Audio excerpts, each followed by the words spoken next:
breaking news coming in. US warplanes increase activity at Al-Udeid Air Base in Qatar while US citizens have been urged to leave Iran. Reuters putting out these details as US fighter jets have increased activity at the Al-Udeid Air Base in Qatar. Remember, this is located 200 to 300 kilometers away from the border with Iran, and the US government has issued an emergency alert to urge its citizens to leave Iran.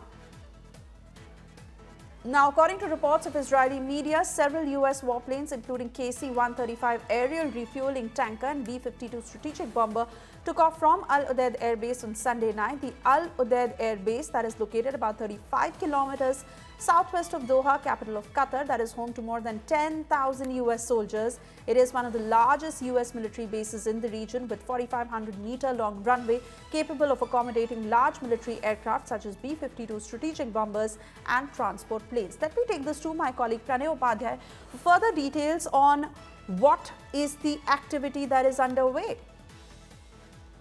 This is a clear indication that U.S.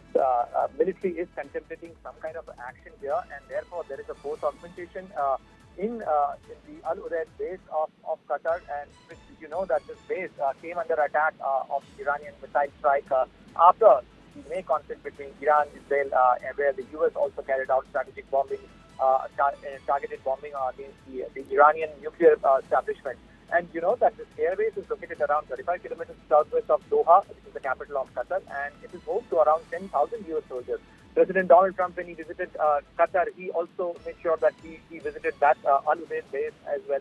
And as you mentioned, that the US strategic bombers like T-52, KC-135, so all these aircraft are important as far as the US force augmentation is concerned. And as President Donald Trump has indicated that U.S. is looking at all options, and as you heard, White House spokesperson Karen Levitt, who said just a while ago that President Donald Trump always preferred diplomacy, but he always keeps all options open, and U.S.